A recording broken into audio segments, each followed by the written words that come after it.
So, you know, I will hand off to Rashad in the way that we have agreed, but invite him, of course, to sort of jump in. But I really want to start with, like Isra has established, this idea of meritocracy really is a myth. But just to sort of frame what we're talking about today, I have just 3 points that are sort of operating principles and my own assumptions in coming to the conversation. So I want to start with that intention. Some of us are content experts, but all of us bring our expertise, the expertise of our lived experiences. Secondly, I'm assuming that we're all here in a learning position and in a sharing position, and that we will there'll be some give and take in the ways that we engage, and I hope that that is accurate for people. And then third, this work will take work, right? Understanding understanding other people's experiences and how they're contextualized will take work. For many of us who this is our lived experience, unpacking it, dissecting the many layers of it, separating sort of the wheat from the chaff, even that takes a lot of work. So I would encourage people, you know, be not weary in well-doing, or whatever version feels familiar with how we grew up. Like, I think as a national moment in the States, but also as an international moment, we are learning to be with each other and dialogue with each other in new ways. And I would encourage people to have some stamina with that. It's important, I think, to me, to split some hairs in terms of language that we often use. So sometimes we are talking about prejudice, and sometimes we're talking about race and racism.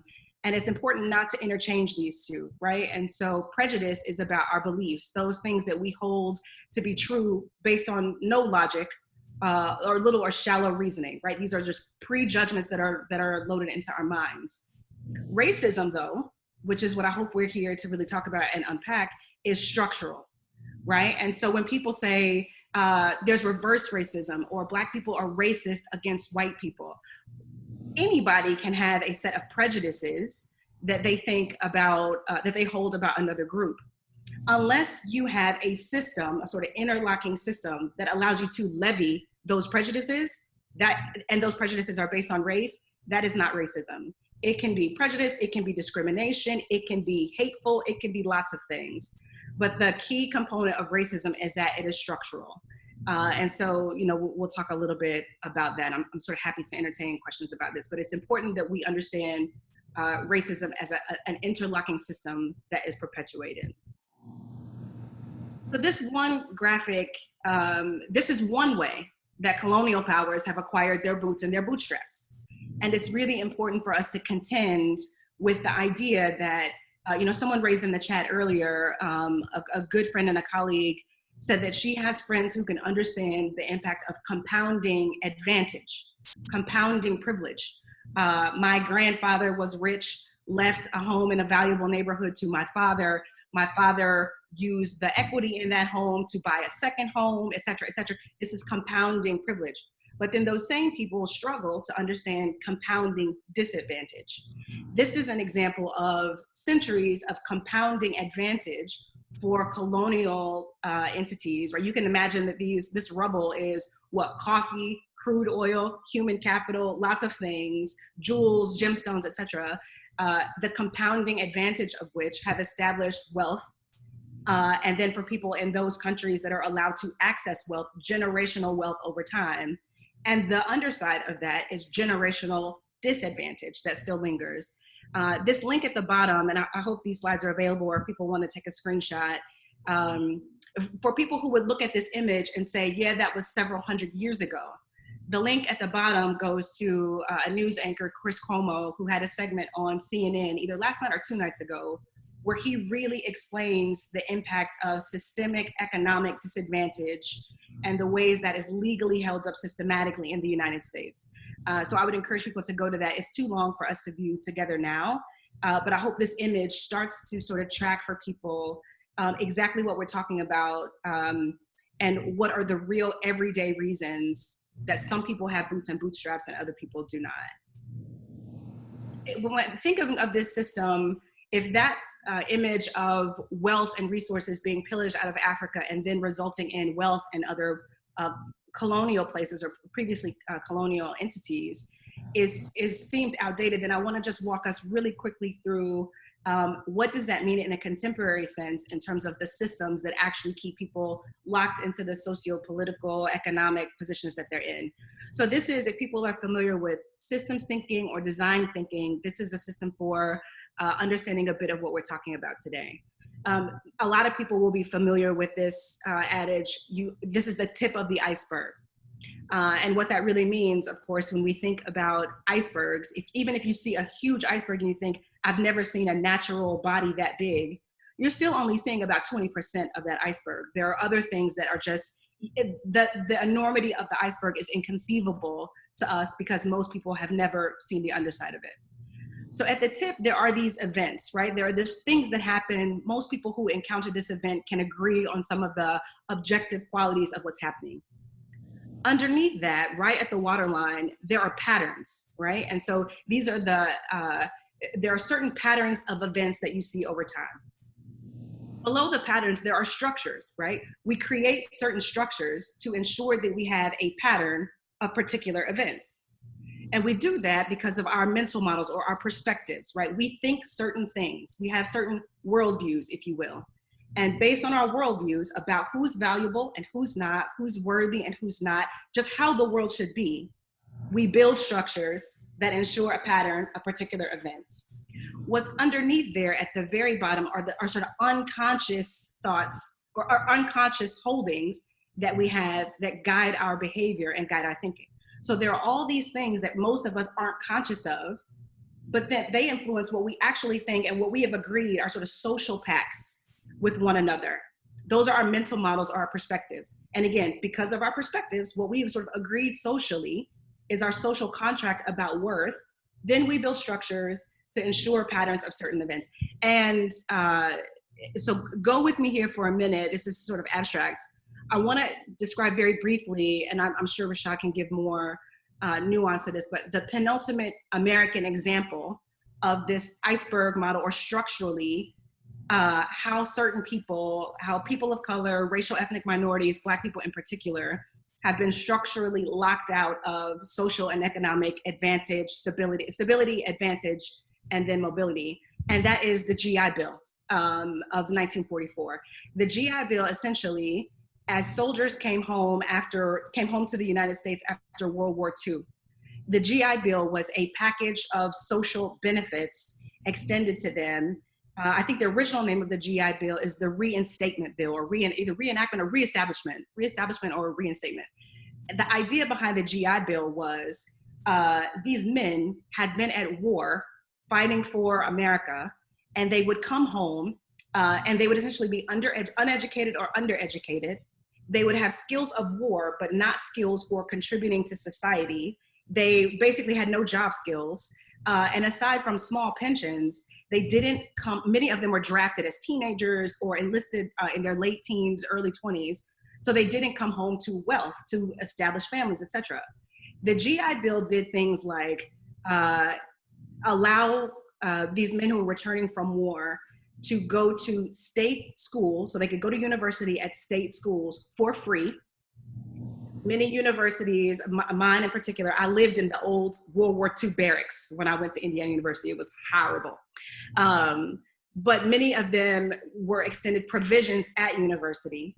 The GI Bill also provided interest-free home loans for them to buy homes. And the interesting thing about what was happening at the same time is the process of redlining, which we now know is very publicly understandable, as where realtors and city officials would take a map of cities and draw lines around the favorable areas of town and the unfavorable areas of town, and Black people and often Jews and other people understood to be racial ethnic minorities, but predominantly Black people were not allowed to live or buy property in the favorable areas. Well, what's difficult about this, the GI Bill, like this is how most soldiers and the overwhelming majority of people in the time bought their homes. And in America, there are two things predominantly that establish financial security and put one sort of solidly in the middle class: home ownership and life insurance, being able to leave gifts and see bequests and things like that to children and grandchildren, etc. So the GI Bill, in essence, is understood to have established the American middle class. Important to know about the GI Bill is that Black soldiers coming home from the same war were not eligible to avail any of the benefits of the GI Bill. So when our fathers and grandfathers, when you hear people say, my grandfather just worked hard and pulled himself up by his own bootstraps, correction, your grandfather came home to an interest-free home loan and a free college education. My grandfather and other people, our grandfathers and our fathers came home and still had to go into public establishments through back doors in the alley, drink out of segregated water fountains without access to riding buses, no public provisions, and none of the provisions available in the suite of the GI Bill. So this is a structural way that America established white American middle class while structurally locking Black people out of the middle class. And so again, if we understand the impact of compounding advantage, your grandfather came home from war, got an interest-free home loan, bought a home in the desirable neighborhood that then when your family wanted to move, they sold this home in a still desirable neighborhood, moved to the suburbs, continuing to increase their tax base, et cetera, and now your family has a history of being college educated. This is all compounding advantage, which was legally impossible for other people. And so this, I think, is really important for America to contend with. And when people say, pull yourself up by your own bootstraps, I don't understand how we're having amnesia around this in particular. And Alta, could I just speak to this side just very briefly? Absolutely. I would, and the only thing I will add, because I'm going to talk about this when my turn comes, is that this issue is not, this example is not an isolated incident. And when you look at the timeline and the history of the Black experience in America, you will understand that this won't surprise you. And that this was not an isolated incident, and there's lots of examples like this, and I'll speak to a few of them. But this is real, and it's not the only time it happened.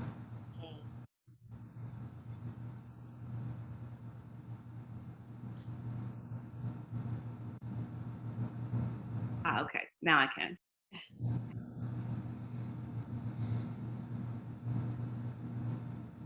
Unmute. Okay, I'm back, right? Okay. So I think this is sort of obvious. My position is clear. I hope my position is clear. But I want to say, like, what is held up as meritocracy, right? And so when we are talking about merit and hard work, I do not understand how people are talking about America and this notion of hard work when, for the history of America, Black people and brown people, and if we had another hour, we could talk about America's history of visas and like when visas for certain demographics are raised and when they're lowered. Right? We want someone to come build a railroad, and we'll allow for immigration of these particular people. And now we need someone to run the steel mills, and now we're looking at Eastern Europeans, et cetera. But what's held up as meritocracy is really this false class consciousness, and the real danger of meritocracy is that people in a ruling class understand that this is not about meritocracy. They understand that it's about compounding advantage. But if enough of us, the sort of proletariat, the working class, if enough of us buy into this notion that if we worked hard, we will be successful, then halas, the ruling class has no need to continue to sort of levy anything else against us. So this is really a class consciousness that we hope to shape and disrupt. Meritocracy is really a legacy of structural oppression. And this sort of legacy of leg ups is really it's more of a legacy of having a leg up, a protected leg up. And then the last thing I will say about this, I think, is people often want to talk about the exceptions to the rule. Well, Oprah did it, Serena Williams did it, Michael Jordan did it, Barack Obama did it, and he didn't even have a dad. He did have a dad. He had two dads. But this is all beside the point. The two things I would say about the exceptions to the rule sort of idea: the exceptions underscore the rule. Why do you think everybody knows about Oprah Winfrey? It's not that because there are 100,000 Oprahs, it's because there's been one, right? And so about Serena, I know people that can make lots of things sound good in the way that Oprah could, like Isra's right here, right? But everybody knows of Oprah because she's one in a billion or one in a million. You know about Serena because she's one in a million. If it were the rule, there would be more Serenas, there would be more Oprahs, there would be more, but it's not the rule, it's the exception. The second thing I would say, this is just a quote that I really, really love. Racist ideas love believers. Again, this is going back to this idea of prejudice. This is an unchecked assumption that can keep you sort of locked in a certain place. The thinking, though, requires something else. And then I just have a couple of like parting words and love that I would share.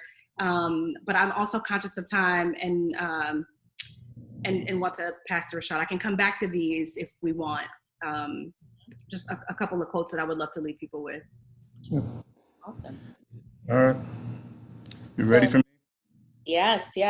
This was like really amazing because you really started from the beginning and kind of really laid the, set up the scene for what Rashad is going to be talking about next.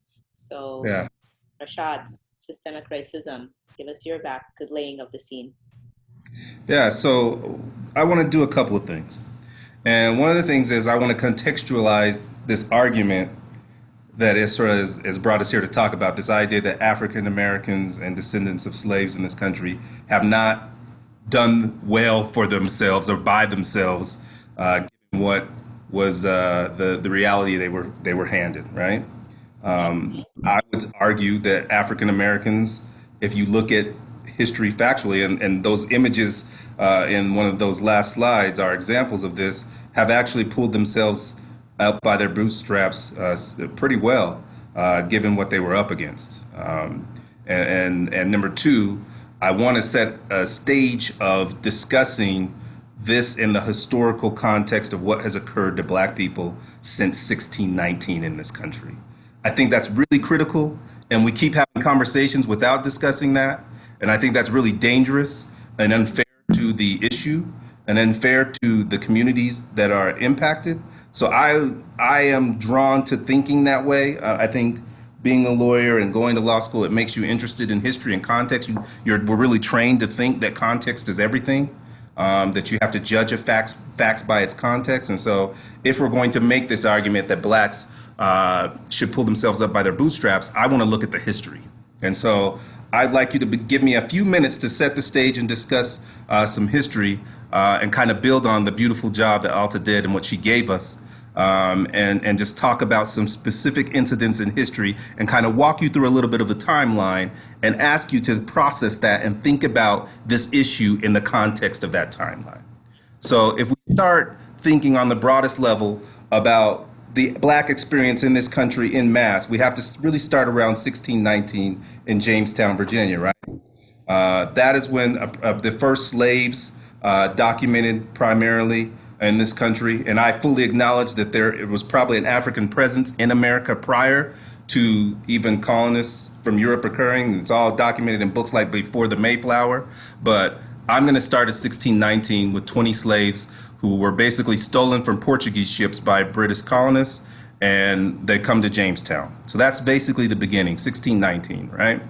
And so from the beginning, the Black experience in this country is one of enslavement and arriving and being viewed on these lands and in these shores as property and chattel, not as equal participants in the system, not as equal owners of rights and liberties, but coming to this country from 1619 moving forward for an extended period of time. And if you look at the timeline that begins in 1619, the majority of that timeline is still very much, the majority of it, Black people were either enslaved or in systems that mimic and looked like slavery.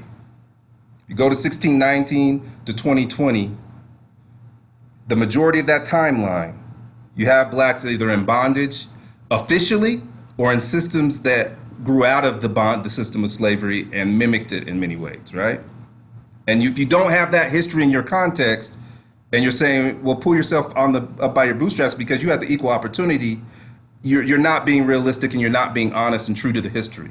And so that's part of what goes into those graphics that Alta showed us, is this history of Black people coming to this country and spending an extended period of time in this country enslaved. So in 1619, we have 20 slaves come over. And by the 18th century, so we're talking 1700s, there are 6 to 7 million slaves believed to be brought to this country alone during that period, right? So by the 1700s, they're coming in mass in millions and millions, right? And so after the Revolutionary War, Slavery is acknowledged officially in the Constitution because we are now a country and we're establishing our Constitution and the rules by which we will live and govern ourselves. And one of the things those rules do is they acknowledge slavery as a legitimate system. And they do that through the Three-Fifths Compromise, and they do that through language that says that you may repossess any person. You can repossess a person who was in bondage or indebted to you for work, which basically legitimizes slavery and the recapture of slaves that attempt to free themselves. Again, very clearly, our whole system was built on this idea that the black body was one that was owned, that did not have an equal share in the rights and freedoms and liberties that we articulated in our Declaration of Independence and in our Constitution, right? And so, given this system, one of the things a system that's built like this on the bondage of individuals has to come up with is how do you manage those bodies? How do you control those bodies?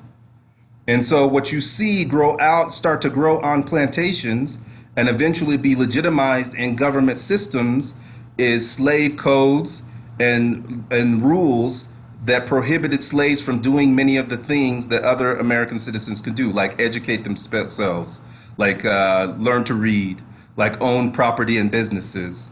And it also, at the same time, legitimized the brutalizing, the rape, and the murder of black bodies. This was part of the slave system. And if you ignore that context, I really think, again, you're missing some really key points. Because it doesn't stop there, and I'll get to that, but this is the system that's put in place, is you have to control those bodies because the economics and the numerical realities is that on many plantations, slaves outnumbered their masters. And so it creates a need and a fear of how do we manage these groups of people we brought over here that we brutalized, that we've killed, and that we've beaten. How do we manage them and keep them in check? And so very brutal ways of doing that were done, including murder. We've all seen the images of beatings and whippings, but we've also seen, what things we don't see is there were people who had limbs dismembered to keep them from running away. There was castration. There was mass rapes on plantations because women were viewed as property and not as individuals with rights. And a number of other atrocities, including the selling and separation of families, the breaking up of families, the prohibiting of any kind of economic growth or holding on to your own economies. You couldn't really own anything because you yourself were owned. And so we see that period go from 1600s up until at least the 1800s. So 1774 to 1804, and finally culminating in 1808, northern states who are less dependent on slavery economically start to see too many images and hear too many of these stories, and they start to take steps to try to challenge the system of slavery. And so in 1808, Congress actually outlaws the African slave trade, which should be the end of the story, right? That should be the period. 1808, Congress says no more African slave trade. But guess what happens? It continues to flourish, and and the population of U.S. slaves triples over the next 50 years. It is actually unlawful. We acknowledge it's bad. It's no good. We abolished the slave trade, but in the next 50 years, the number of slaves on plantations triples, and it flourishes. The slave trades, it's profitable. It continues to flourish. In response, by 1830 to 1860, the abolitionist movement starts to be established, right? And so people, predominantly in the North, are saying this is wrong, it's been abolished, and yet it's still continuing. We have the slave, quote unquote, problem. And so people are starting to challenge it, try to help slaves escape, trying to liberate folks, challenging through Congress and through legislation. And this happens over a period of years. You would think that that would change the country and give black people an opportunity, but it does not. By 1857, we have the Dred Scott decision. A slave actually files a lawsuit against his master because he seeks liberation in a free state and is denied that by the Supreme Court. He is basically told, sit down, your property, go back and deal with slavery. That's your reality, right? So now our courts are involved, and our court institutions are condoning and acknowledging slavery. You think about the role the court plays in society. It is supposed to be the place where you could take your grievances and get fairness from an objective fact finder and someone who is knowledgeable of the laws, the rules, and the regulations that govern the country. And here, both the Constitution, our full government structure, many state governments, and now the Supreme Court has backed slavery, in essence. So that's what black people were up against. You move forward, and so the rest of the 1860s, 1862 to 1863, you have Abraham Lincoln's Emancipation Proclamation. Yay, we're done, right? The president says, no more slavery, slaves are free. I know Congress said it before, I'm saying it again, there's no more slavery. It was ineffective, right? So much so that in 1865, we need the 13th Amendment in the Constitution to reinforce that point. Many slaves were still on plantations for years after the Emancipation Proclamation. And even at the end of the war, we still have people in a system that looks very much like slavery. So now we're almost all the way, we're 250 plus years from where we started in 1619. People are still dealing with slavery. We're still fighting about whether they're truly free. So Reconstruction era, we have black codes and sharecropping, which start to mimic the slavery, the realities of slavery. And individuals are still being owned, mutilated, denied economic opportunity by a system that does not views them as property of someone else or lesser citizens. By 1877, now that the system in the South has been robbed of the infrastructure of slavery, you start to see people take it into their own hands, and you see militias rise that call themselves the Ku Klux Klan. This begins in 1877. And they take the place of the slave hands and the overseers that once were on plantations during the times of slavery, and now they are brutalizing, harassing, raping, and murdering in broad daylight black individuals and black bodies. And this is completely condoned and acknowledged by the state government systems and by our federal government. This Ku Klux Klan is never at any point identified as a terrorist organization, addressed in mass. They are allowed to exist and to continue, and that starts in 1877 and continues to this day in some realities. But the height of their existence begins in 1877. So the slave catchers and slave trappers of the 1700s become the Ku Klux Klan in the 1870s. We're almost in the 1900s. By 1921, we have the Tulsa Massacre. So despite everything that's gone on with the 13th Amendment, with Abraham Lincoln, with Congress acknowledging and outlining slavery and saying blacks have equal rights as citizens by the 13th Amendment, right?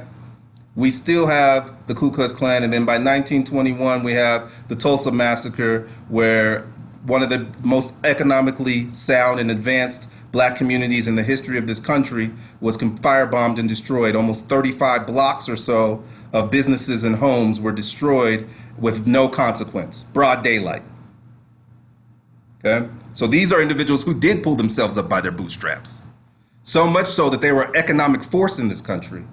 They had businesses and banks and property and homes, owners. They had achieved the American dream, and it was taken away from them in a single day. 1923, just in case you thought that was an isolated incident, we have Rosewood, right? Another black town is completely wiped out in Florida. Another group of people who had pulled themselves up by their bootstraps, had businesses and homes in a town, and were wiped out based on a rumor that a white woman said she was assaulted by a black man, a rumor that many people challenged as factually incorrect, and people lost their lives and their property on that day. So we're now in the 1900s. We're 300 years after where we started in slavery, and we're still seeing black people catching hell. I'm sorry, but that's just the reality, right? So we move into the 1950s, and the Warren Court sees this pattern. And they do something I think is courageous.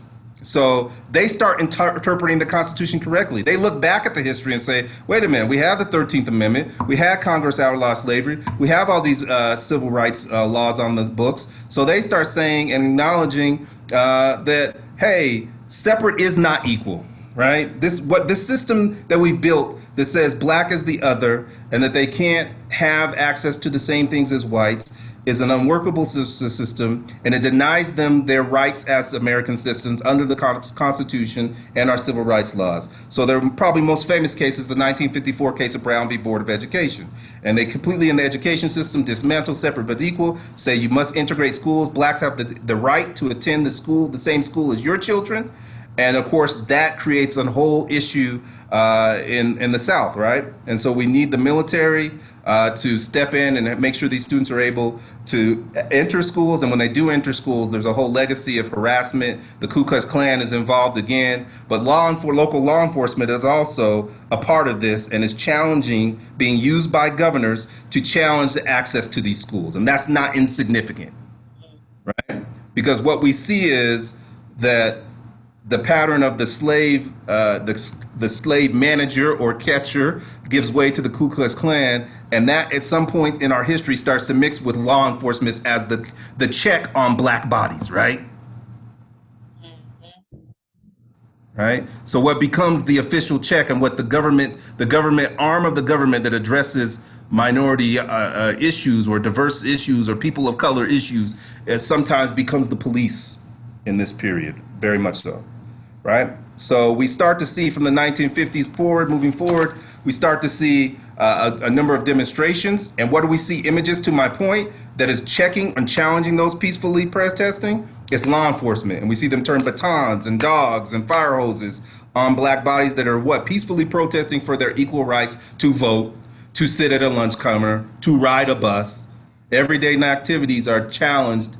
And so when you say blacks have had an equal opportunity to pull themselves out of the bootstraps, I'm questioning whether you know history, right? So by the 1950s and 1960s, we see law enforcement being used to brutalize black bodies on camera in broad daylight with no consequence. Now, I don't believe any of the police that abused people during those civil rights marches were ever challenged, arrested, or charged. I don't believe any of the people that killed Emmett Till served a day in jail.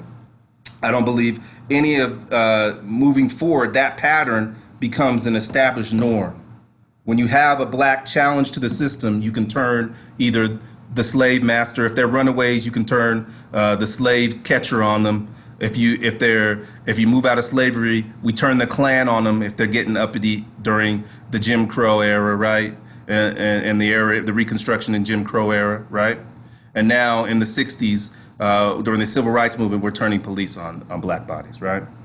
So that leads to 1964, where we have the Civil Rights Act. We finally take a stand as a nation. The legislature pulls together, and this is the title that you often hear about. Title VII as part of the Civil Rights Act. This is the act that outlaws discrimination against people of all races, ages, genders, in workplace and all kinds of programs and anything that affects social commerce, interstate commerce. Right? And so it's this final statement that reinforces everything that came before it. Now, we're acknowledging that we had a 13th and 14th and 15th Amendment before this. We're acknowledging that we've had the Emancipation Proclamation. We're acknowledging that Congress outlawed slavery. We're acknowledging all these things, but we still needed the 1964 Civil Rights Act. Well, now we've finally arrived, right? We've got the Civil Rights Act. It's going to change everything. Everyone is equal and free. Not so quickly, right? 1965, they have to riot, they have to protest in Selma for the voting rights, and then we get the Voting Rights Act in 1965, right? 1965, that same year, we have the Watts riots based on police brutality. So we're still, we're a year into the Civil Rights Act, and now we still having issues with police brutality. It leads to the Watts riots. 1966, in response to police brutality being so common in California, the Black Panther movement rises to the surface, right? And we sometimes take them out of history, out of the context of their history. The Black Panther movement was a response to police brutality primarily, and concerns of police brutality and inequality in their communities. So in 1966 in the Bay Area, we start to have that, right? 1967, we have Loving versus Virginia, which says that people of different races can marry one another, right? And so we needed a Supreme Court case to tell us that a black person could marry a white person as late as 1967, 3 years into the Civil Rights Act. 1968, the leader of the biggest peaceful protest movement in probably the world's history is murdered himself. If you think about how the irony of that and the shame of that. We're 4 years into the Civil Rights Act, and Martin Luther King is gunned down in broad daylight in Texas. The individual behind the peaceful protest, right, is murdered in Texas. That's 1968. That's we're talking less in the last 50 years, right? There are people probably listening here, or people who know, we all know someone who was alive during that time, right? So 1968, he's murdered, virtually without consequence. No, we still have confusion about what occurred there. We move into the 1970s, and we start to have a better understanding. So programs like affirmative action rise to the surface, and now blacks are giving access to universities that they weren't maybe had access to before, and jobs they may have not had before, right? And so we're there, right? We're in post-racial America in 1970. No, we're not. In 1980, we have the Liberty City riots, and that was the byproduct of police claims of police brutality again, right? So police are still hurting and harming unarmed black citizens. And so in 1980, we have the Liberty City riots. In 1991, 11 years after that, we're supposed to be well into post-racial America. And in fact, by 1990s and early 2000s, we're now challenging affirmative action. We're saying affirmative action is unnecessary, it's unlawful, and it's unfair. So affirmative action is in the process of being dismantled. But guess what happens in 1991? Rodney King riot, right? So we get a visual image, again, of police brutalizing a black body, and all the officers, though indicted, are acquitted. So the system, to me, when we say the system is broke, I don't know if I buy that. What I see is a system that's doing what it was designed to do way back in 1619. It's working effectively at checking black bodies. It's working effectively at reinforcing the norm that the true citizens of this country do not have dark skin, that those who have the rights and privileges of citizenship and the protections of citizenship are not blacks and those people of color. Because we keep having these issues, and I'm not hitting every issue, I'm hitting the highlights. So by 2006, we have Hurricane Katrina, and we have all the issues around race and equality that come out of that. I'm not going to belabor that point. There's a whole documented history on that and films about it. 2008, we have Barack Obama, right? We have a black president. We are truly, race is no longer an issue, people would argue, and that blacks have truly arrived. They have a black president and first lady, and that kind of begins this modern era where we're talking that gives rise to the issues we have now. 2012, at the end of his first term as president, George Zimmerman kills Trayvon Martin and is completely acquitted of the charges. The same pattern that was present in 1619 rears its ugly head again, and had been rearing its ugly head the whole time, if you're really listening. To 2012, we have George Zimmerman kill Trayvon Martin, and there's no consequence for that act. It goes on, and so to the point whereby more than 1,000 unarmed people are killed as a result of police encounters between 2013 and 2019. 1/3 of those are black. I want you to think about those numbers. So Trayvon Martin, in all these cases that we have, 10 or 20 we talk about, there were 300 black people in that 6-year period that were killed that were unarmed and killed in police encounters. They're a fraction of what actually occurs, right? These are the ones we see recorded. These are the ones we see, we get notice of. But the reality is that it's a much broader issue, and that you can connect the dots all the way back to slavery if you really want to. That this is a systematic approach and a systematic response to how we deal with black bodies and with black uprisings, we quote unquote uprisings, or challenges. What they really are, it's challenges to the status quo. We meet them with police force. We meet black bodies. We encounter black bodies. When we encounter black bodies, we encounter them with violence, usually, as a law enforcement community. And our expectation is violence. And then it's condoned by our courts, and it's condoned through the system of qualified immunity, which the courts have validated, and it's condoned by our media, and it's condoned in our culture. And that is all symptomatic of the underlying things that Alta pointed out, right? This view of blackness and this view of rights and equity as a whole has always been skewed, even if you go all the way back to Africa, right? And how European nations and Western nations have engaged Africa, right? So we have a whole list of murders between 2013 and 2019 that gather news, but they're all the byproduct of this idea of how the criminal system engages individuals that dates back to slavery. And so I paint that picture for a reason, and I won't even belabor the point about the prison industrial complex, but that's connected as well. That goes back to slavery, and it's byproduct of how law enforcement and how our criminal justice system engages communities of color. But I paint this picture so that we have some context, and we can't say that these are just isolated incidents and that black people haven't kind of brought themselves up against this machinery, that they haven't tried to challenge it in the courts, in legislature, through on foot, running from the south to the north, that they haven't in many ways brought themselves up against this system, to me is ridiculous, right? It doesn't even fit with history. And so if we're going to talk honestly about it, the question on the table really should be, why hasn't it worked? Why are we still talking about black people being killed in broad daylight in 2020 in the same way we were in 1619? What does it say about our system that 70% of the individuals incarcerated in this country are people of color, when we are nowhere near 70% of the population, right? What does it say about our country that the criminalization of color and of realities and economic realities, the criminalization of challenges that people have faced due to the byproduct of immigration and slavery and our historical mistreatment and discrimination?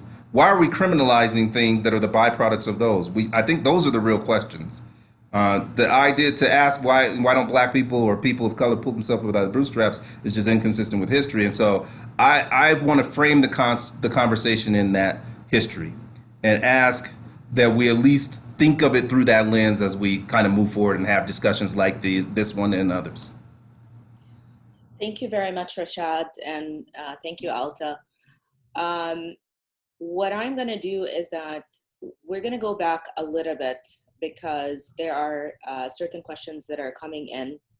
Sure. And I wanted to gear the conversation there. And please take these questions as people who are curious, who perhaps don't know a lot about the American culture and so on and so forth. I have here someone who, yes, Alta? Let's see. Thank you so much, Rashad. I want to, as we go into like answering questions, I think it's important to zoom out a little bit, right? And to ask this sort of question. And a lot of the history that Rashad shared is a very violent history, because that's our experience, is being at the receiving end of violence, state-sanctioned violence over centuries and generations. I think it's important to ask this question: what all are we considering violence, right? Because if we're only talking physical violence, then this is a history of physical violence plus. But there are other acts of violence that are also structural and that are also baked into the American cake. And so, it is important now, and in this very acute social, political moment, a lot of this is sparked by images of physical violence. America cannot handle having itself be visible to the rest of the world as a physically violent aggressor. But a history of aggression and violence against people is just American.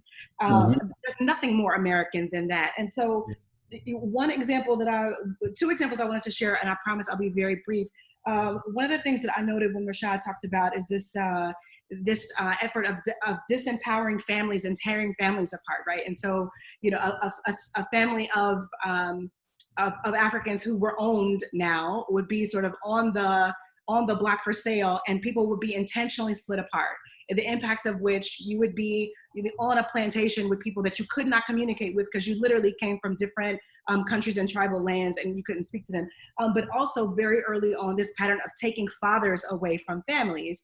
And I can't speak expertly on this. This is not my area of expertise, but the lingering effect of that and the sort of the lingering vitriol of that is evident even in the 1950s, 60s, right? And so there's a report called the Moynihan Report, and people should go read this, right? And so it was this assessment of Black families. And one of the things, the really sinister things that came out of that, and then legislation after, say, for example, there's a single mother of young children who, is working whatever, wants to get her life back on track, for example, perhaps is dating someone who would be a partner to her and maybe a father in her children's lives.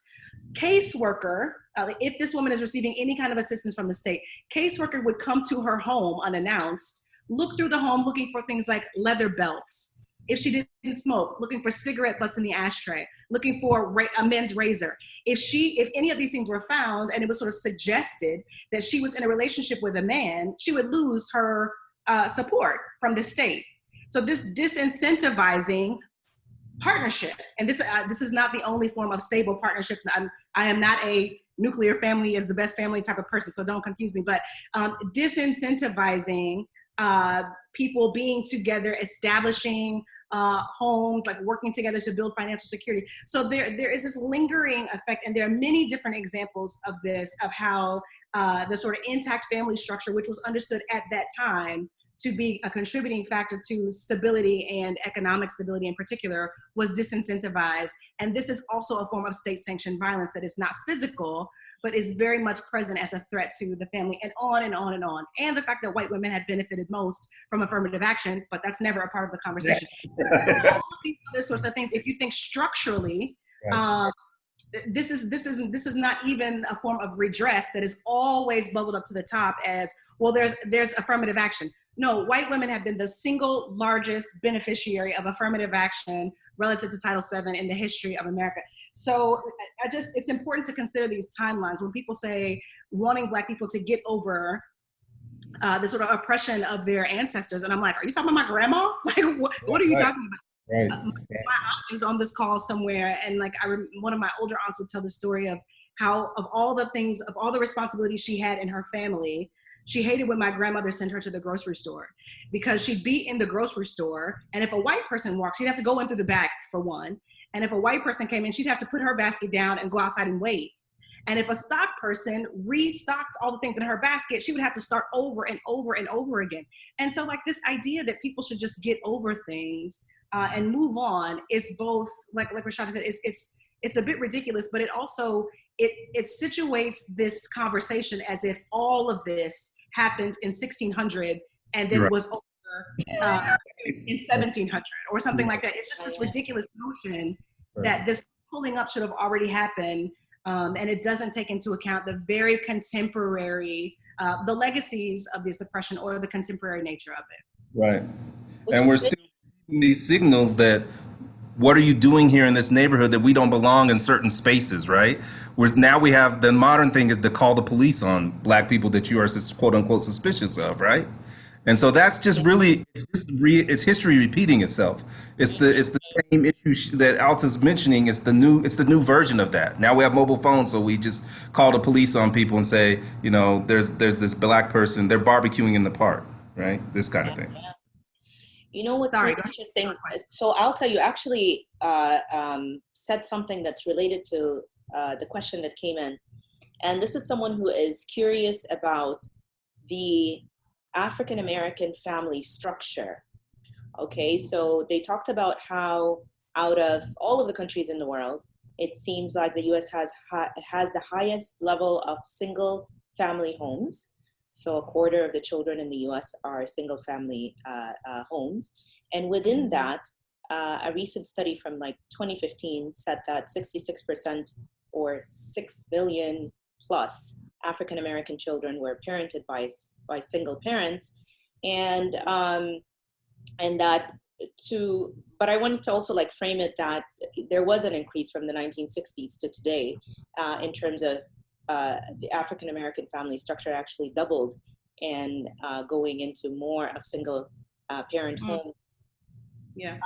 Is that, so they frame it as it's an African-American family structure that could have contributed to this possibility of not moving upward faster, because there's all of these studies about the stability of having, both parents and using the resources from both parents and all of that.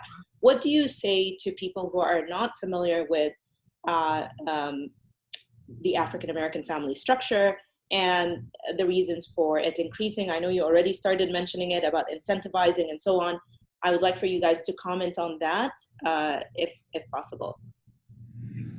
First, let me, how much time we got? But no. In a couple of minutes.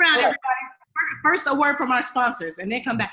No, I have a lot to say about this. Like, first, I would say, again, like my doctoral research is around upward mobility among Black American women, right? And so a part of that is understanding Black families, Black American families. So when you said early on, you said like the Black family structure, I would say a family structure, right? And so we from a sociological perspective, we're beyond this, the nuclear family or the appropriate family structure. That's word one. Secondly, I would say, if going back to the sort of iceberg, if you'll remember, there are events, there are patterns, there are structures. So has there been an increase in the number of what's coded as single parent Black American households? Sure, right? Is that structural? Right, and so we go deeper on the iceberg. Is there a pattern? Have you known one? Yes. Is it a pattern? Perhaps. Is it structural? Is it designed that way, right? What are the perspectives that keep that in place? So it's important to remember that. Another thing I would say, and I really could talk about this for a long time, but one of the things I would say is, I remember, seeing these posts that said, I felt personally attacked, right? Like as I was going through divorce, right? Like our grandparents didn't split up, our grandparents stuck it out, and our grandparents worked hard. And it was like many of our grandmothers didn't have a high school education. Many of our grandparents could not financially free themselves from unhealthy relationships. And so a part of the complete increase in divorce rates across any demographic lines is people are financially able to live apart from unhealthy relationships. And that we see is a major contributing factor in the uptick of relationships, whether people were legally married or not. Another thing I would say about that, first, I think people should read a lot of Shirley Hill. Shirley Hill is like the ultimate sort of sociological researcher on Black American families in particular, and all things Shirley Hill and connected to her work. Darlene Clark-Hine also a lot to say about like Black families and things like that. But the other thing I would say is when people say, one of the statistics is the percentage of Black children who are being raised by single mothers or single parents. A lot of those children are being raised by communities of people. But because we prioritize or because we preference the nuclear family with a mother and a father, then we view all other family structures as inferior. Because we preference what is a very white nuclear family patriarchal system, and we don't honor what is a more Afrocentric or a more Eastern even matriarchal family structure, then we're looking from certain perspectives, right? Our framework is a mother, a father who provides, a mother who supports, and all these other kinds of things. And many of these frameworks are outdated. And I think speaking more plainly, are there other structural factors that are contributing? Sure, there are. And it's important to pay attention to those. But I think this is a little bit of a dog whistle, right? Are there single parent homes where children would children benefit from more wraparound support? Well, if that's your question, is how do we support children? Then you're focusing on a totally different set of factors. If your idea is how do we continue to point out failings of Black people and Black families, then you're asking a different question, and you're searching for fundamentally different supports to your argument. Is it a disadvantage to not have your parents around? Perhaps. Are people mitigating and bridging those gaps all the time? And they have been for hundreds of years all around the world in many different places. Yeah, I agree 100%. And I really can't add much to that. I agree. And I would say just what we've already done, do it with that as well.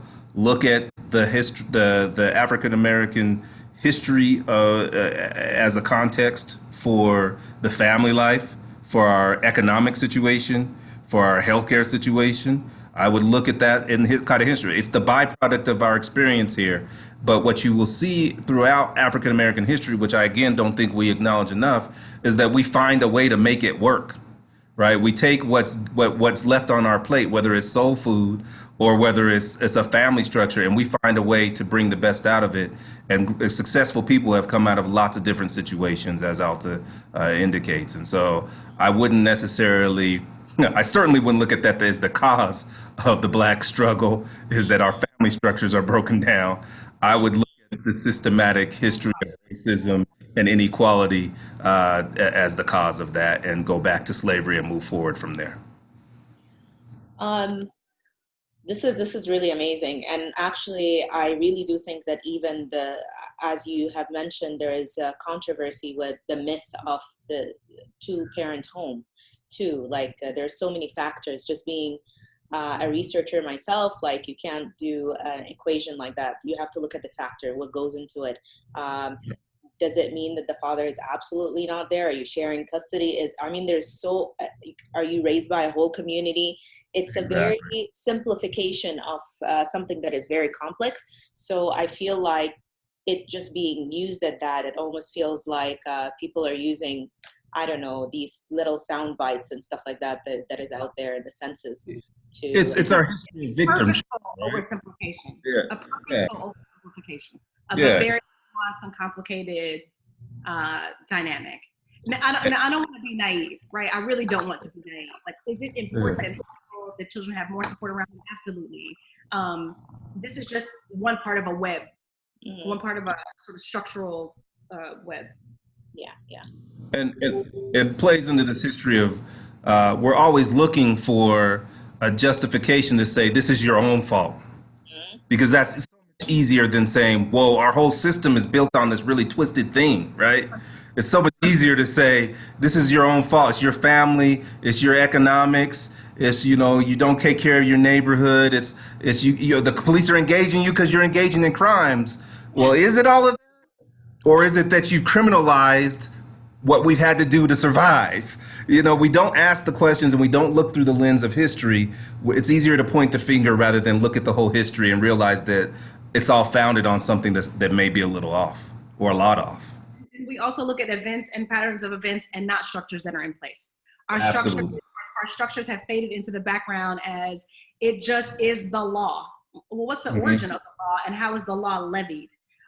This is just the way it is. Like, this is the right thing to do. All of these things are baked into a cake, but then we don't pay attention to that. But sorry, Isra, I know you want to get to other questions. Sorry about that. So it's really interesting that most of the things that you mentioned in the 2 points are things that are very common questions. The other one is, of course, about the controversy of affirmative action. And before going into that, and I know I'm the moderator and I'm not supposed to come in and insert my own views and stuff like that, but during this past, 5 years plus, as I was looking into my identity, and I'm from Sudan, originally from Sudan, and we migrated to the U.S. We're U.S. citizens, and in the U.S. you have to pick an ethnicity, and I would fall under the category of African American. That being said, we can't, if you're coming in as an immigrant with the visa that we did come in, it's called special abilities, by the way. I don't know if you guys know of it, but basically if you're an amazing doctor in Sudan, the top doctor in whatever, you specialize in something, literally a lawyer from the US for free would process your papers and move you to the US. That's how I came to the US. They found out that my dad was one of the only specialized nutritionists, right? Physicians, clinical, nutritionist physicians, and they gave him a visa and we moved to the US. And that's part of the brain drain. When I saw that picture of Africa with the rocks, and it's not long time ago with slavery, it's happening now because I'm the product of it. They moved us from Sudan. So my dad is not in Sudan doing this work, he came to the US. But the catch-22 of it is what? We arrive in the US and he doesn't have step 1, step 2, USMLE. So you're not really specialized in the US, right? So you come in and you work not in your field.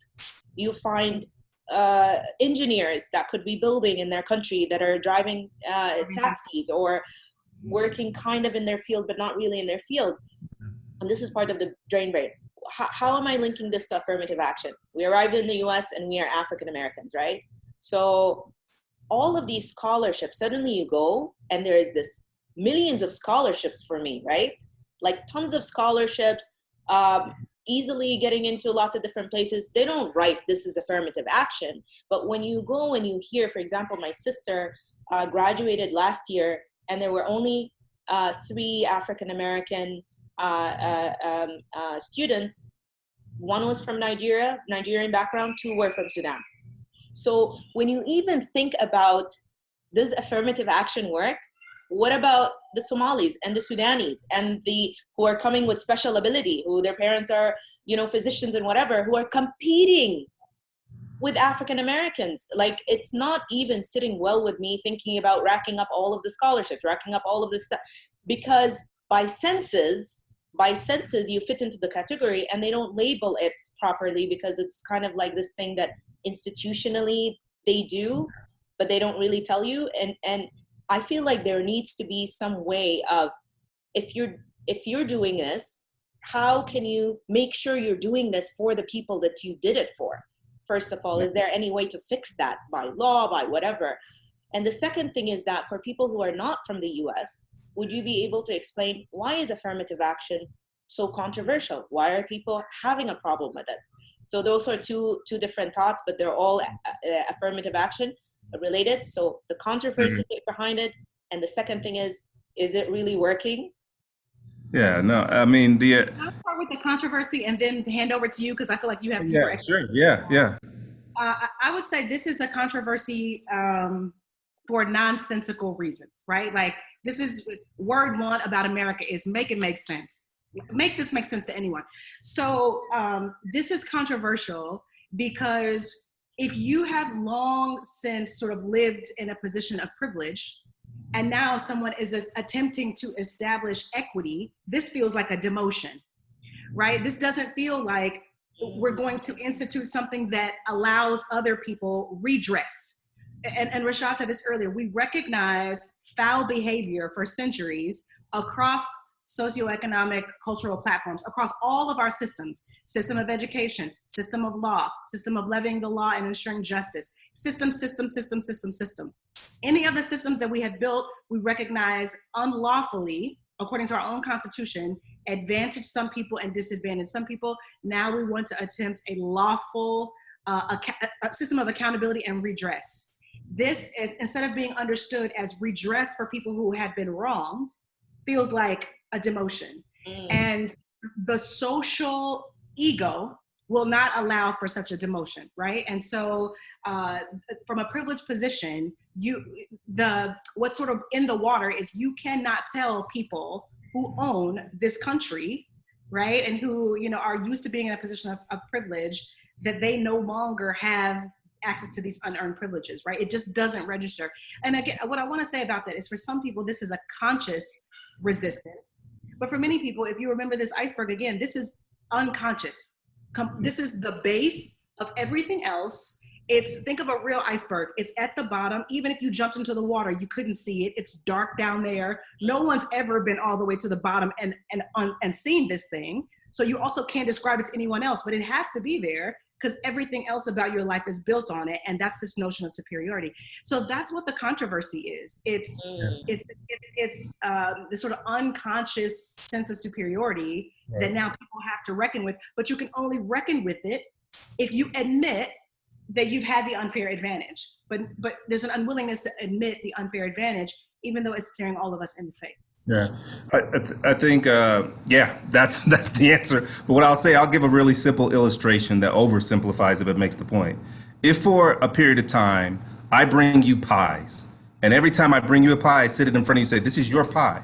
And you get to eat that pie how you want to, when you want to. It's your pie and nobody else. And other people are watching you eat the pie. And you might throw them a crumb here or there, but it's your pie. You get to decide how much crumbs they get. You get to decide if they get a bite at all. And it's your pie. And then one day I come in and say, this is really unfair. There's 10 people in this room and I've been giving all these pies to you. And they've only had crumbs for the last 10 years while I'm bringing pies. We're going to divide this pie up. And I'm actually only going to give them 40% of the pie. I'm going to let you keep 60, but I'm going to give them 40% of the pie. And you're going to feel like, you're going to say, no, you're taking away my pies. These were my pies. You bring me the pies, and I get to decide who gets pie.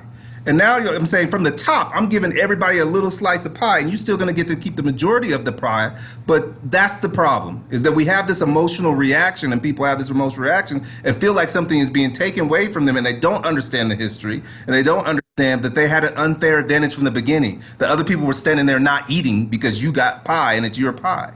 And so we're trying to say, let's share the pie. There's enough pie for everyone, right? That's the reality. Which actually brings me to one of the comments when people are now highlighting all of these different companies that have, their executive board or whatever. Sure. They don't have any African Americans in their board. People started saying, shouldn't these jobs be by qualification? How do you respond to this? Like, why should we be looking out for to diversify these boards? Why shouldn't it be like a fair fight if you guys want, equality or whatever? Alta? Yes. It should be, but a fair fight doesn't start in the boxing ring. That's a right. Fair fight starts in preparing and deciding you want to be a boxer. And so, no, I don't promote violence, but it's carryover from my childhood growing up watching boxing. But so again, like, consider the iceberg. The event is people are logging on and seeing, what is it, the step up, pull up challenge or whatever. People are logging on and seeing that L'Oreal has a board of however many, I shouldn't say that because you're a influencer. Everybody probably just heard me name this brand. But people are seeing companies' board makeup. That's an event. Then they're flipping through all of these boards. There's a pattern of very little racial, ethnic diversity on these boards. Structurally though, people, and remember this structural part is like underneath the waterline. Most of us are not checking for this. And people are saying, whatever, it's just a pattern. It's just who the cream rises to the top. No, think about, like, what does it take to be a board member? You have to pay to be a board member. Like, you own a part of this company. Now, remember we talked about compounding advantage for people who now own parts of companies, and compounding disadvantage for people who go to work for minimum wage, right, and are fighting for a living wage. Then you have to think about people's educational qualifications. And you think about, remember, your grandfather worked hard and bought a home that's valuable in an area where the high property taxes fund superior schools. Well, even if my grandfather could have afforded to buy a home in a favorable part of town, and because I got family on here, I can say that he did, like bought a home in a favorable part of town, those property taxes are still lower, and he has no choice but to buy the home in this area. While the best home could in the best area, the property taxes here don't fund schools in the same way. This is structural. He has no choice. It's not that he's choosing to live in a bad neighborhood with poor schools, also heavily loaded and coded words. It's that these are his only options, right? And so the other things when you think about, and when people say, okay, well, now that you can live wherever you want, pay to live in an area with superior schools, put your child on a pipeline to higher education, et cetera, et cetera. Okay, first of all, education is not necessarily this American equalizer in the way that we talk about it. And there are plenty of statistics around that. Like a middle-class Black boy is just as likely to be a poor Black man as a poor white boy, right? And so these are, and there's tons of sociological research on this. I would be happy to share some resources with people, but even I'm thinking about my own son. Being an upper middle class boy does not ensure that he will be an upper middle class man in the same way that being an upper class white boy ensures almost, based on the ways our data tracks, sociological data tracks, that he would be an upper class white boy. And so that's a whole other ball of wax, and things are mitigated by that. White people tend to to be upwardly mobile, either stable or upwardly mobile.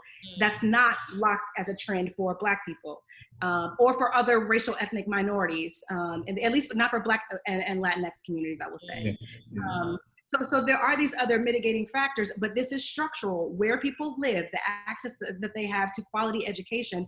And even when Black people have neighborhoods, right, where their property taxes will fund good schools, then what structural changes does America incite? This is also violent. Charter schools, right? So now, if you don't want, you can take your money away from this thriving neighborhood, and it can be sent somewhere else, or like busing and desegregation. So even if there are state resources that come to an area to attempt at this leveling education for Black children, the state has a history, and the federal government has a history of moving those and reallocating those funds to the suburbs when there was white flight in the 40s and 50s, et cetera, et cetera, et cetera.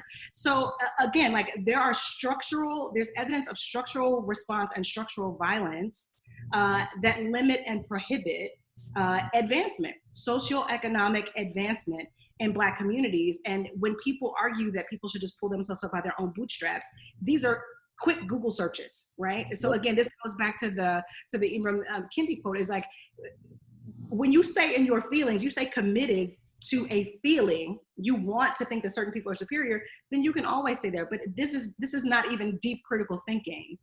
This is just a quick review of the law and quick review of governmental structure and change. And I'll go back to that question that I don't want us to lose sight of: is, has it worked? Has it been successful? Has affirmative action presented or provided people with some opportunity? Yes. As far as education and as far as employment, yes. Has it worked? No. And so the evidence of that is, if you control for education, if you control for performance, if you control for all of the factors that people would claim separate a great performer or a successful person from a not so successful person, if you control for all of those things, people of color, and Blacks in particular, still do not advance as fast as they should. We still don't have the numbers that we should in leadership, and women fall into this as well, particularly women of color. We don't have the numbers in leadership. We don't have the numbers as CEOs, directors of programs. We don't have the partners in law firms. When I was probably in the mid 2000s, there were large numbers of African American women who were leaving large law firms because they felt like they were not getting a fair shake at the partnership track, and they were forming their own law firms. This was documented in a series of articles that were out there. And covered by the American Bar Association, I think, as well. So we don't get the same opportunities, the same. And again, so I would say tie it into history. Go back and know your history. All of these things are tied to the history of Blacks or people of color in this country. And so look at it in that context, and you'll see that we still have not gotten a fair shake, and we're still not at a place where we can say there's absolute equity in the workplace or in education, regardless of what your credentials are, the letters behind your name, right? Yeah. Credentials still don't compensate for extensive network. People levy networks. That's right. And by and large, and this is all well documented, like our networks, by and large, are racialized. Yeah. And most everything in America is racialized. You're more likely to live in a neighborhood with people of your same race, race and class starting to mitigate one another. And then when you count for gentrification, that changes. But people are mostly networked around race, and race and class are inextricably tied in America. And so you might have an advanced degree from an Ivy League institution, and America will tell you that that means something. Someone else who dropped out of community college, but is better networked, may end up being on the board of a major corporation that you can't afford to buy shares of. Do you know what I mean? And the networks still, for many people, your education and your hard work has not mitigated cronyism and other factors which tend to be racial, which is proven to be racialized in America. There is someone here who has mentioned, and they would like to know, they're from here. They said, can we talk about why Black women are somehow left behind or out of the conversation when we talk about race, For example, why are people quick to forget about Black women who have been murdered by the police? So, of course, for like a lot of people, sometimes, you know, they've heard about this, let's say through George Floyd, and they're watching the conversation and they feel like there is this emphasis on Black men and not Black women. So now we're moving this systemic racism to talk about also gender. So Yeah. could you Right. explain a little bit more about the place of Black American women? You know, I'll be honest with you. I think, and this is probably a pretty controversial statement, but I'm going to say it. I think there's a part of America that is more comfortable with the abuse and violence against women than it is the abuse and violence against men of any color. I think that's built into part of our history and DNA.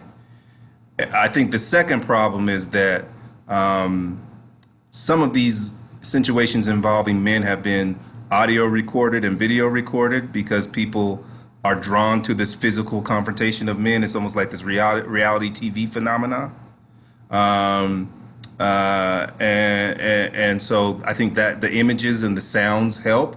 But yeah, we're not talking enough about Breonna Taylor and Sandra Bland and other women, and particularly those that were like killed in their homes. We're not talking about that enough.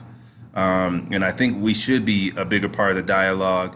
As Alta has alluded to on multiple occasions, a lot of the African American community, and I can attest to this from my own life experience, is built around that the center is often women.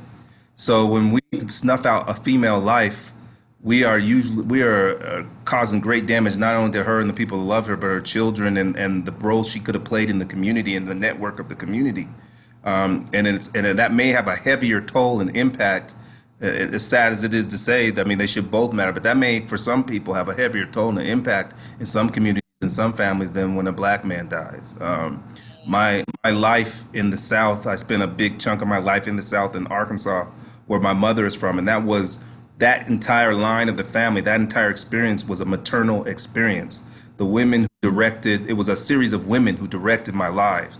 And we were so close knit that I couldn't tell you in the morning whose house I would sleep at that night. It could be any of my aunties, it could be my own house. My cousins may all end up there. I didn't know, especially in the summer. There was no telling where I would end up. But those women all had equal authority and an equal share in directing me. And so if I had lost one of those women, that would have been catastrophic.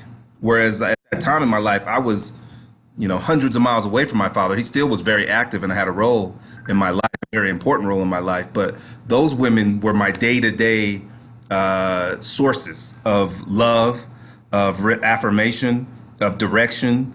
And so a lot of our community is set up like that. And so there's a high social cost to the loss of women in Black communities. So I think we should be prioritizing discussing these losses of life. I mean, I know one of these women, I forget her name, was sitting there playing a video game with her nephew in her home. Yeah. Yes. So that's the kind of role that women of color and African American women in particular sometimes face. So that's a huge loss for him, right? And so these are the kinds of things I think we need to remind ourselves that they are an important part of the conversation. And I think because we don't see them, we're not talking about them enough, and because the deaths of the men have been so violent. But shouldn't mean that it's less impactful. In fact, it may be more impactful from a community standpoint. Alta, do you have anything to add to that? Yeah, I would agree with Rashad. I think that America is not the only place, but men are more valuable than women, right? And so we see this in the way, and this is not my own thought, this is sort of observable on multiple different social factors. So in terms of quality of life standards, we are more likely to protect higher quality of life for men than for women. It is outrageous to harm a man.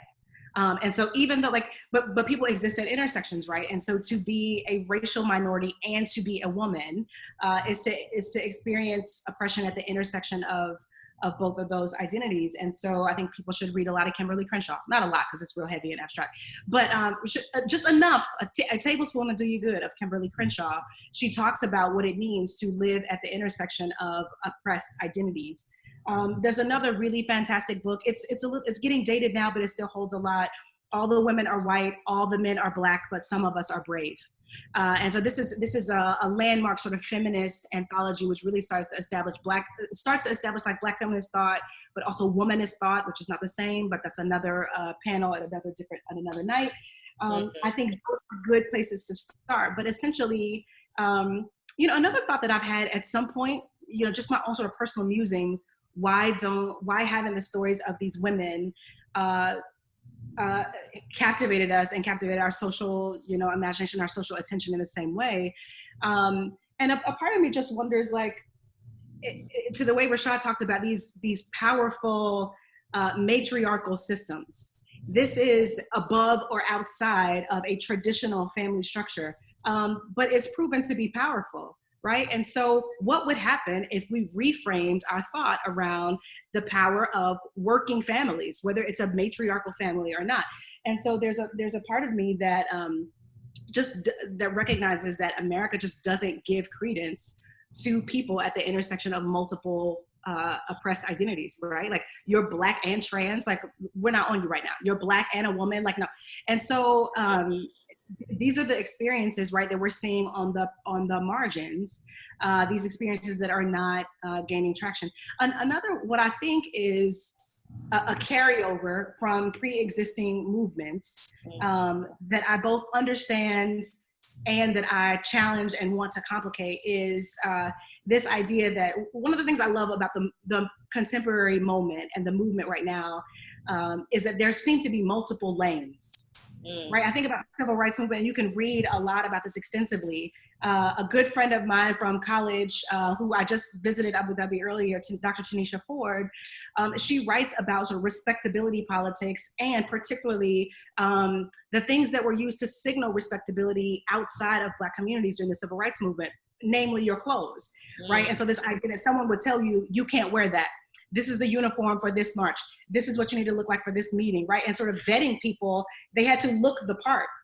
Right. And you think about people who were supporting the movement, primarily responsible for organizing, writing Dr. King's speeches or working with him to write them.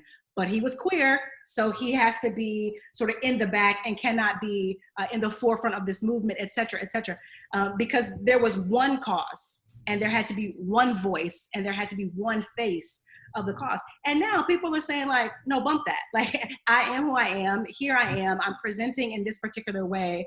And there are multiple ways to engage in this movement.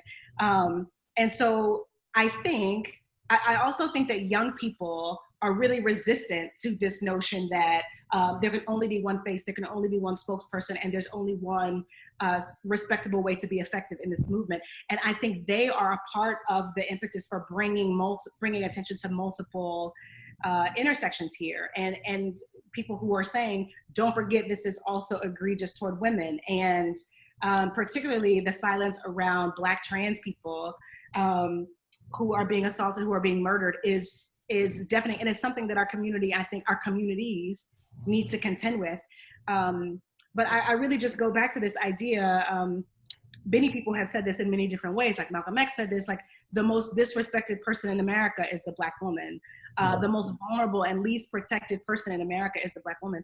And whether or not we can contend with that, but the reality is to have more than one oppressed identity and have those compounding, again, is a sense of compounding disadvantage in some places, and it contributes to invisibility in this movement. Sure. Awesome. We can take two voice comments or questions because we're gonna wrap up. So if you could raise your hand, if you know how to raise your hand on Zoom, if you could raise your hand, I could unmute you. Do we have any questions from people here? Or you could comment on the comments and say that I would like to ask a question. Let me look through the comments if there is any more questions here.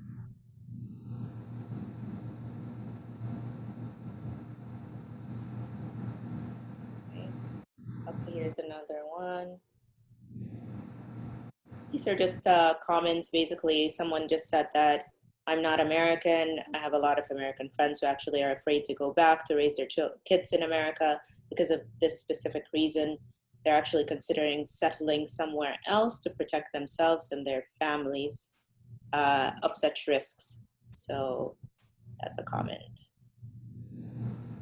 While you're scrolling, I'll just say, as a person who's preparing to leave Abu Dhabi in a month and bring her brown family back to America, I think this is a real concern. And what's different about this moment is, I think when I said 7 months ago, I'm nervous about moving back to America and I don't want to take my Black son back to America, etc. People were like, okay, really, like, chill, like, don't spaz out, like, don't be neurotic. This week, people are like, yeah, I feel you, fam. Like, that makes sense. I can totally see why you don't want to take your Black son who is only 9, but has been asked if he's 12 and is growing these locks and all these other kinds of things. People understand that in this moment. Why it's not neurotic to say that you fear, that there is fear. And it's not just, this is important in this moment as well, right? Like, I don't participate willingly in this respectability politics that, you know, this happened when, what is this man's name? He's a Harvard graduate, which is one of the things that people kept talking about, the bird watcher in Central Park. Yeah. Christian Cooper. I engaged for too long with a person back and forth on Facebook because they reposted and said, and I think he's queer identified, and this was a queer identified group, and they sort of posted him up and encouraging other members of the group to rally behind him and rally behind protections for Black people. But they did it by saying, he's one of us. Okay, I totally get that.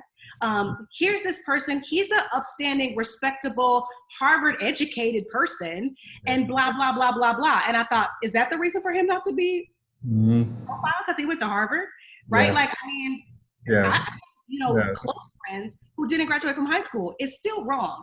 So this idea that we prop certain people up and we protect certain people is really, again, this is in our unconscious container around proximity to whiteness and proximity to middle classness. And the more white you can act, or the more middle class you can act, or the more you participate in the kinds of things that are already approved by white people, by the establishment, they're already American enough.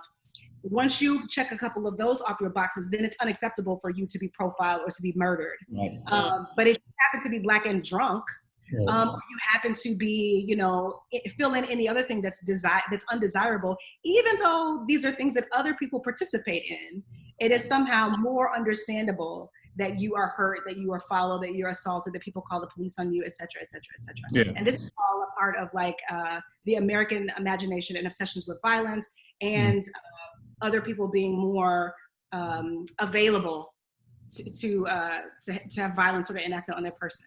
Sure. It's kind of the good Black phenomenon, right? There was a book written by a lawyer that, his reality checked him on thinking he was the good Black, right? And that we think that the education and posture in society or position within society will insulate you from these things. And then we get the reality check of Henry Louis Gates trying to get into his own home, right? And he has the same police encounter that so many Black men have had that have brought us to this situation. He has that same experience despite being Henry Louis Gates Jr., right? And so it's a myth and it's a fiction that if we get the right degrees and we go to the right institutions and we have the right jobs, that we'll be insulated from this, because as we both have articulated multiple times, it's a system that is broken and that has problems, and it judges you on your race regardless of your title or your education and your wealth. Okay. I'm going to get a comment from Tamu. Okay. And Tamu, the mic is yours. Can you hear me? Yes. Yes. Okay. Hello and assalamu alaikum. First, I want to just start by thanking both Alta and Richard for your really, truly insightful commentary, historical analysis, and just putting all of this into a context that we can grab onto to try to make sense of not only what is happening in the moment, but what is the relationship of what's happening in the moment to the collective past of African Americans.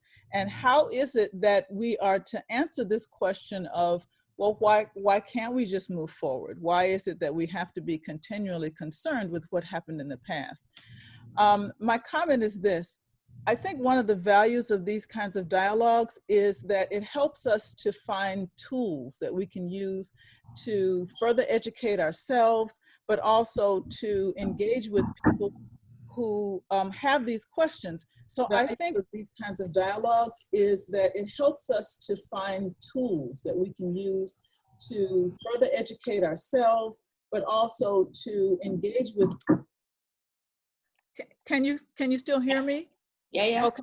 So the tool that I take away from this is one that I hope we can use to respond to people who say, and I say people, understandably, people who are not American and who don't know this history, just like we may not know theirs, may not understand, well, why are African Americans continually, quote unquote, living in the past? The tool is this: it's not the past. You know, simply, it's not the past.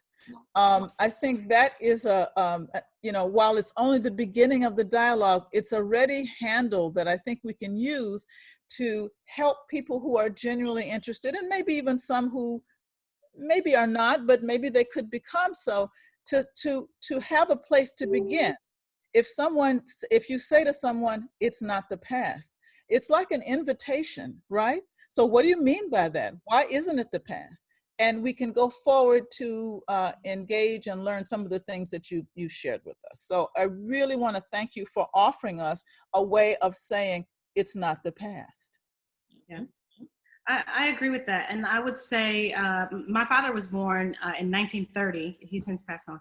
And my mother was born in 1949. And my father was born in a small town in Indiana. My mother was born in Indianapolis. And not that it's a big, huge, booming metropolis, but coming of age in the city during the civil rights movement versus coming of age during the Depression and you know, in times where people were lynched, they had different perspectives on how people should be oriented towards power. I remember, and even in the contemporary sense, having conversations with my mother about, you know, I was raised this way, the things that you needed to do to sort of establish yourself, et cetera, and sort of show up early, be better than everybody else, whatever. But my father would sometimes say, but you know, also you need to not care about that. You know, like when I was growing up, we had our own everything. We had black schools, church, bank, blah, blah, blah. You didn't have to engage with white people in the same way. And that wasn't wholly true, but I bought into the notion that you could also, I understand it now as a very radical perspective. You can also disengage from some of these conversations. And this I think is Jude's question. I think it's dangerous to do, or it's not dangerous to do, but I'd be more inclined to disengage from another American who was trying to sort of suggest that they needed an education on race, or they needed racism to be proven to them. With other people outside the context, I think I have more patience. But at this point in life, I just, you'd be hard pressed to find an adolescent who didn't understand racism and who wasn't able to see, even if they didn't understand the context or the lingering effects, who was unable to see modern day discrepancies along racial lines. So I agree with your point. It's almost to, you know, Jude's point. How do you engage people when they say, okay, well, Black people are arrested more and sort of disproportionate to their percentage of the population, et cetera. And I would normally have a long laundry list of resources and ways to engage this person. At this point, my question for that person would be, describe to me your investment in understanding this. And if what you really want is to sort of be proven wrong, or this is for sport, I'm not with that. If what you want is to double down on your own perspectives, you know, I'm not engaging in that. It's a radical thing to protect your energy from needing to continually describe this. And so, like, it's right. I have this on a slide. If you'll allow me to share my. Go ahead. It was actually, this is a quote from the incomparable Toni Morrison. And so I'll point people to, like, this is basically talking about the function of racism as being a distraction. It keeps you from doing your work, explaining over and over again your reason for being, etc. And so I've taken a little license, like, who am I to, to edit a Toni Morrison quote? I put myself in brackets like a good researcher. But, if someone says you have no language, you spend 20 years proving that you do. Someone says you had no kingdom, so you dredge that up. And then I insert this here. Someone says, pull yourself up by your own bootstraps. So you spend 3 hours defining boots, giving examples of boots, demonstrating how, you were responsible for lacing someone else's boots, even though you were legally not allowed to have boots, blah, blah, blah, blah, blah. And none of this is really necessary. In this context, again, like I said at the beginning, I appreciate that people are here from a learning position. So I find it different here in the region. If I were living in Boston and someone asked me to do this for Americans, I would say no. This has already been proven and is obvious. In this case, I'm more than happy to describe this sort of history and the lingering impacts of history. But this last part, like, none of this is necessary. There will always be one more thing and one more way that people are asked to describe their oppression, to validate their existence, to prove their worth, et cetera, et cetera. And that distracts from the necessary just living, protecting your own super ego and letting it do the job of, like, thriving and living. Having to explain yourself and carve out space for yourself and prove your worth and prove all of these things is a function of racism. And there are some people who deal with this function of racism. Can you please send me a resource list so that I understand racism? Girl, no, you grew up down the street from me. You understand racism just like I do. And so this is like, it's draining your energy from being great, taking care of your family, establishing a life for yourself, contributing to the communities from which you come, and spending that energy on things that don't upend the system of racism. Wow. It actually makes me not sure if I want to ask the next question that was sent privately, because you kind of addressed it, but I would like to bring it up just because I think it came up so many times this past week. But there is an anonymous question says, a common debate here in the US is whether George Floyd is the correct martyr for the movement. Can Alta speak to the thought, or Rashad, process behind this question? The thought or process behind this question. So, Rashad? Oh, he's muted. Oh, poor Rashad. Hold on. Where is he? I am so sorry. There we go. Yeah, I have a major problem. I have a major problem with that perspective that George Floyd is not the value of his life is less because he's not a perfect human being in our eyes or some people's perspectives. Because what it does is it negates the value of the lives of everybody else who doesn't line up to be the good black, right? That's exactly what we're going to, is that we're somehow suggesting that if you're not educated at the right institutions and have the right degrees and the right jobs, that police can kill you, right? And that we're okay with that. But when it gets to be Henry Louis Gates Jr., it's a national concern. And I don't want to, I just can't buy into that ideology. The lives of the slaves in 1619s were valuable, and they deserve not to die.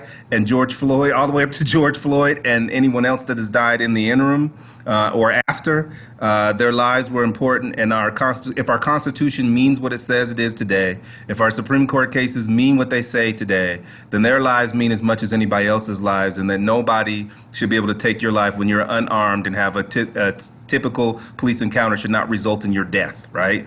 And the system is there nothing for more to say, right? That's period. Like, there's nothing else to say. The only thing I would add to that is, for some people, the martyr needs to be an upstanding, respectable, insert whatever other, check whatever boxes. Mm-hmm. Those people are likely not actively contributing to forward progression anyway. So we need to stop being concerned with who they want to be our martyrs. Those people are, they know enough to know that it's wrong, and they've chosen respectability over the value of human life.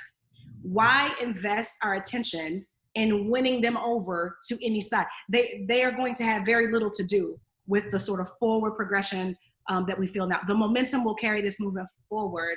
I'm sort of famous for saying I can see it both ways. The other side of that is that when we think about this kind of work, there are some people who maintain stamina and rigor and energy and the desire to engage those type of people and change their minds. There are others of us who are done with that. And I think, especially up until now, people who do like DEI work, you sort of know how you rank people. Oh, well, that person will talk to white people. I am not that kind of person. This person will still talk to white people. Or, well, I think this person is better to engage this kind of audience. This person doesn't have the patience. And so some of us know this about the others. I think I am seen as a person who still has patience for these conversations, who still will go into predominantly white spaces, who will still go into spaces where people doubt for illogical, unreasonable reasons, and present something to them that wins them over. That is, a part of the reason I think that I've had some staying power at NYU, right? And in other spaces, it's bringing people who legitimately have no exposure to a certain context, so they cannot, it's harder for them to lean into this context and understand, yeah, sure, here's some work to do there. And then there are other people who know enough. They know enough, and if they wanted, they are consciously choosing one side or the other. And that's a group where I think we need to reconsider what is the cost of spending our energy trying to educate that group and win that group over. Right. I agree. I would add to that before we move on is don't let people set the chessboard against you so that the result is already predetermined. And if people shape the question in a way, and it's an old lawyer's trick, is to shape the question in a way where you have to answer in a way that you lose and I win. So be careful when people say, is he the wrong martyr? What do you mean by martyr? Yeah. You have to select one? Is we not able to say that everybody? Yeah, and even the catalyst, do we need to select one representative, or can we say that his loss of life is representative of loss of life, and we're tired of all the loss of life? Like, be careful about people loading the board against you and using a question to frame it in a way that puts you in a bad position. Speak to the truth in the whole story. That's why I keep bringing up the history again. Speak to the truth in the whole story. Don't let people set the board against you. We're going to take one last question, and then we're going to give you, and then I'm going to give you the mic to kind of wrap this up, or this topic up. I'm going to ask to unmute iPhone. Hello. Thank you so much for all that you guys have contributed. I am a mother of 2 young Black boys. Originally, my family's from Eritrea, but I've been in the States for a very long time, for over 35 years. And I lived in the UAE for a bit of time, and my family and I are thinking of coming back. Due to the anxiety and the stress, we like to call the States the United States of anxiety now, because it's been so overwhelming for all of us as a family. And although UAE is not home, it felt like home while we were there for that period of time. And so my question is it self-preservation to move out there? In a way, it feels like it, or am I running from the issue and avoiding my children from having to face this? You know, it's this battle of, hey, my husband's out there every night, you know, protesting in the middle. We live in Seattle, so we have the people of Seattle have taken over a certain section, and he's out there protesting. But, you know, I'm at home with my kids, making sure we stay healthy. The Chads, yes.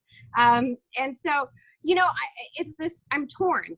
As a Black woman here, as an Eritrean woman here, as an African woman, you know, all these identifications, all these ways I identify. But at the end of the day, I'm a Black woman here in the United States, and I felt, and my husband, my children were respected a lot more living in the UAE than here, you know. And so that's, I'm stuck between a rock and a hard place in a sense. And I hear, Alta, that you're getting ready to move back, and I'm sorry to paint this picture for you, but I mean, you know the reality also. So, I mean, I hope that some opportunity comes for you that you get to stay. But if that's your decision to come back, I wish you all the best. And thank you again, you guys.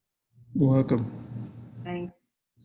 The only thing I would say to that, from one mother to the next, and you haven't asked me for like maternal advice, but if there is ever a reason to, and I don't want to misuse the word anxiety, right? I don't experience anxiety, and some people do, and I'm very sensitive to it. But if there's a reason to feel anxious, It's about your children. And so I would say, again, don't let anyone tell you how you can or can't feel about your children, period, dot. And so then in this case, don't let someone, I would also tell you, like, if you had experiences, don't let someone gaslight you and tell you that those experiences aren't real. And so you put those two together. Don't let someone tell you that feeling anxiety about experiencing oppression as a woman of color in America is not real. And if that directs you to do whatever towards your children, who is anyone else to tell you what you should do to protect your children? And this goes back to the Toni Morrison quote. Like, a lot of this is a distraction. Who else would we turn to and say, you should really think about being more patriotic at the expense of taking care of your children? We would not, no one will fix their mouth to say that to anyone else.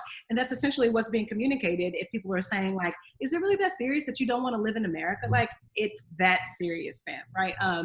So I just think, like, let's not, some of us have just been gaslit for so long that we can't imagine certain things that are said to us or positioned to us being positioned to someone else. Just imagine someone saying some of these things to someone else.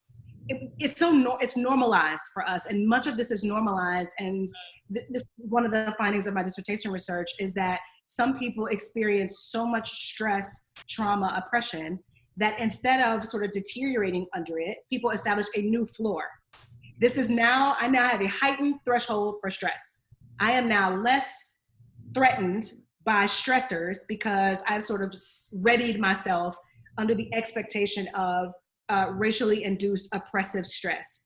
And so if that's the case, then you are sort of disassociating from the reality of danger. You're disassociating sometimes for your own sense of personal self-preservation. It's important to remember that that's happening sometimes. It's important to remember that some people are compartmentalizing the reality of their lived experience so that they can live it.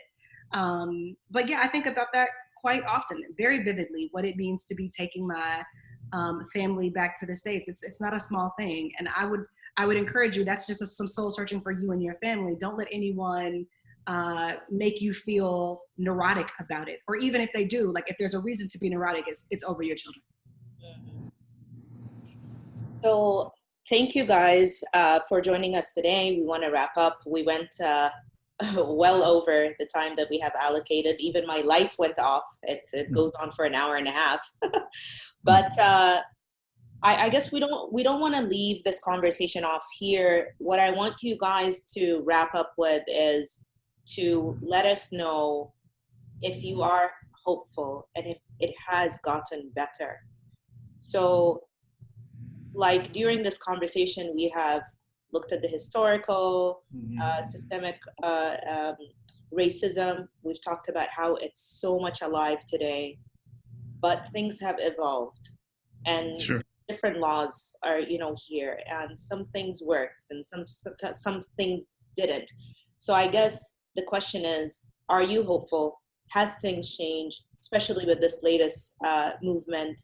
And let's wrap up with a couple of these words. And Rashad, would you like to go first? Sure. I think I echo what a lot of the panelists on Oprah's talk, two-part series talk. I'm hopeful, but there's a lot of work to do. And what I'm hopeful about is the response, and that we are finally seeing organizations and individuals who have turned a blind eye at least acknowledge these issues. And what remains to be seen is if they'll go beyond just acknowledging that we have a problem, that our systems have some issues, and that these issues have historically and currently impacting Black people in a way that is unjust and uncalled for, and that we can't continue. And so I'm happy about that, and that gives me hope that we will collectively move forward.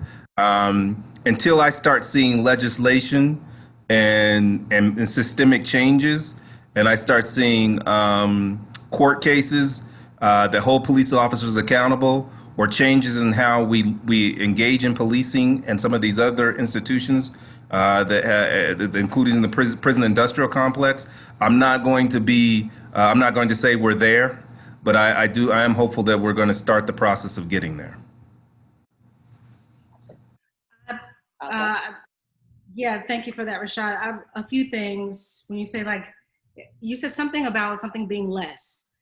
Given the egregious nature of racism as a founding principle in this country, less racist is still racist.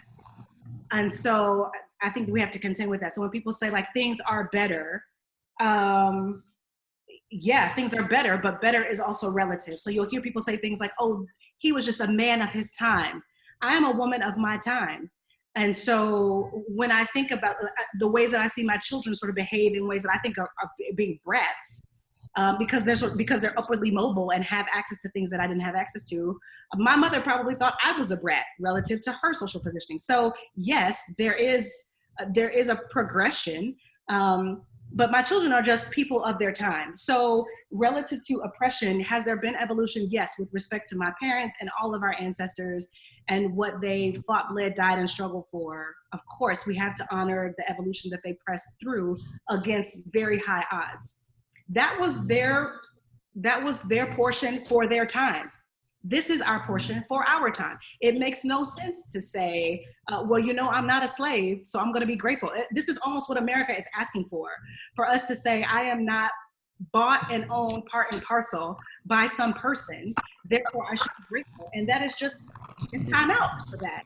So yes, there has been evolution, but I want a portion for my own time. And the portion for my time is not to be grateful for, I'm grateful to the people that push that through, but I don't have to be meek and humble. You know, like one of my favorite quotes is a Langston Hughes one, like Negroes, docile, meek, and kind, beware of the day they change their mind. People have changed their minds and are no longer willing to accept that because there has been some progression, go the whole way, right? Like why run 3/4 of the race and then stop? The last thing I would say about that too is, yes, I feel hopeful. And if you'll allow me for like 10 more seconds, I want to just show like one visual that helps me to be hopeful. It is, again, this notion that people are resisting. Resisting makes me hopeful. And not feeling boxed in make me hopeful. And so I would just leave people with these sort of affirmations. You know, on the left, you know, and this is very much tied to this idea of pull yourself up by your own bootstraps. Someone says you're responsible for your own reality. And this feels a lot like positive psychology, manifest, draw good things to you, you know, whatever. You can also say, yeah, I'm not responsible for my experience with racism. I don't control these structures. I am not responsible for the systems that oppress me. If I have agency over my response, absolutely. But if someone says what you experience is here to teach you something, or all these other kinds of things, you raise your vibration and you won't attract this energy. Like who are you talking to? Like other people should raise their vibrations. These are the things that make me hopeful, because it was our forefathers' portion to hear the things on the left side of the column and reckon with them. And that was the end of story. But we are in a moment where there are these things on the right side of the column that people understand to also be true.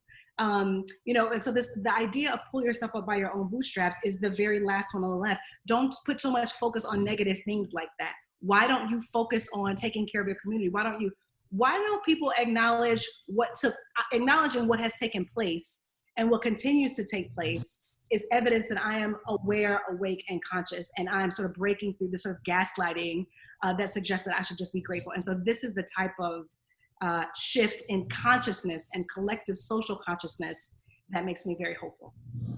That's so awesome. Thank you very much, Alta.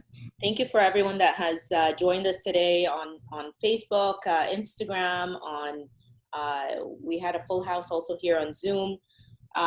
This was really amazing, and I feel like it's one of the first panels that really put things into perspective, and it's going to help a lot with the upcoming panels. I just wanted to let you know that we have a panel on Thursday, which is going to have Natalia Bower, Winters, and Akil Williams.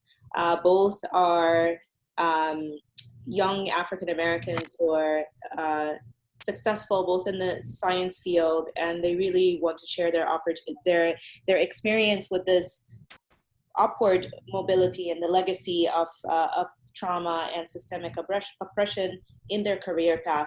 So this is carrying on the story with systemic racism is very much alive today. So Please join us on Thursday, exact same time. On Sunday, we will have another panel with the Latino community, and we have a lot more. We have returnees, African Americans who have moved back to Africa. Amazing panels coming up. So please join us and go to communitytable.com to see all of the new panels. I'll be loading them up tonight, hopefully tonight or tomorrow. So thank you very much, Alta. Thank you, Rashad. This was amazing, and we hope to see you at our next community table. Thank you. Thank you. Thank you so much. Take care, everybody. All right. Take care. Isra, are you archiving?